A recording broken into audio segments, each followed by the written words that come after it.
Before we begin this video, I recommend that you visit google.com and search for dinardata.com.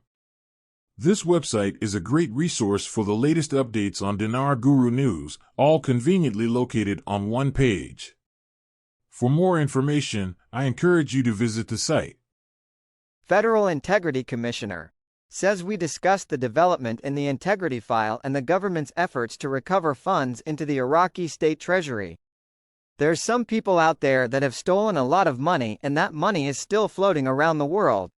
If you stole it, you're probably going to have a knock on the door. If you're playing by the rules, you shouldn't have a problem. Depends on who writes the rules, of course. Why is no one speaking of the WTO meeting with Iraq on Friday? Because it's not that important. They were supposed to get everything done by the 15th for the WTO. What are they going to do Friday? They're just going to talk about it. It's not until the value of the Iraq dinar is released and the lower notes and lifting of the 3 zeros, that's when they'll join the WTO. Why do they want a sanctioned rate? They don't. They know exactly what they're doing. Hearing Iraq will be in the WTO on August 18th? Mark Z. Quite a few people believe that. And quite a few people looking between the 18th and the 21st or so for some changes in values. The chatter has been awesome. From the latest info that we received last night was that we are in basically a 7-day window. We got it last night that said Wednesday to Wednesday. We've also heard from another call. That was with the financial advisors, bankers and so on, that there was a consensus. That we would be notified over the weekend and then start exchanges on Monday. So the 19th. Let's hope that is true. This thing is right here, right there, where we can go anytime, yes, and we'll see if the Wednesday window holds up, or if we get surprised, and maybe it goes soon. There are a lot of things that are rough and tumble out there.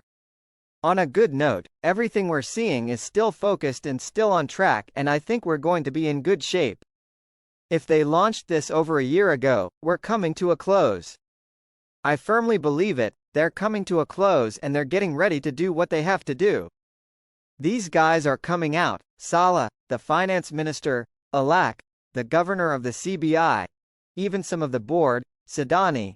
Every day they're coming out on the television, and what are they doing? They're trying to police the lies. What would happen if they did what Turkey did?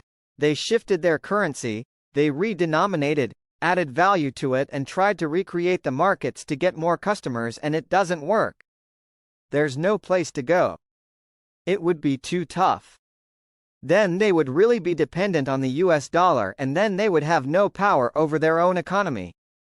That's what's at stake for Iraq. They are in trouble. They are in deep trouble. Today, Thursday, the committee member, MP Mohammed Anous, ruled out the ability of the political blocs to pass the oil and gas law and some other controversial laws. Anous told Al-Maluma agency, "The legal committee has a number of controversial laws that cannot be passed due to political differences over them." He added, "There are laws that cannot see the light of day during this session due to deep differences, most notably the oil and gas law, which has not been decided for 4 previous parliamentary sessions." He stressed that the law will be postponed to the next session, hoping that it will be agreed upon. Deposits in Iraqi commercial banks increased in June 2024, reaching 129.88 trillion Iraqi dinars, an annual growth rate of 3.74% and a monthly growth rate of 1.43%, according to the head of the Iraq al-Mustaqbal Foundation for Economic Studies and Consultations, Manar al-Obeidi.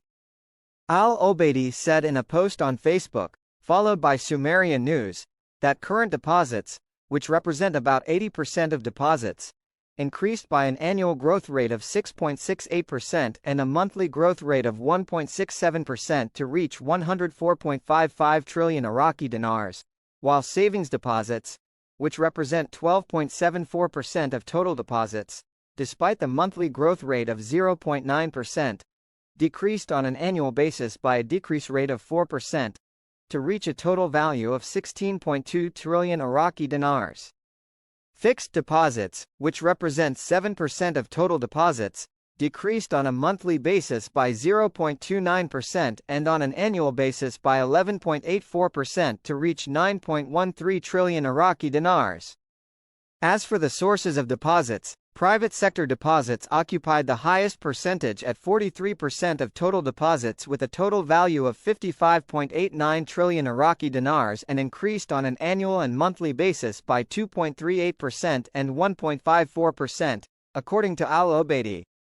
According to Al-Obeidi, central government deposits, which represent 34.3% of the total value of deposits, increased by 5.49% on a monthly basis and 10.85% on an annual basis, reaching a total value of 44.63 trillion Iraqi dinars, while public institutions deposits, which represent 22.6% of the total value of deposits, recorded a decrease in the monthly growth rate of 4.33% and a decrease in the annual growth rate of 3.38%, reaching a total value of 29.36 trillion Iraqi dinars. The financial advisor to the Prime Minister, Mazhar Mohammad Saleh, confirmed today, Thursday, that Iraq's external debts do not exceed $9 billion. Saleh said in a statement to Al Arabiya that Iraq's external debts that must be paid during the current decade do not exceed, in all cases, $9 billion.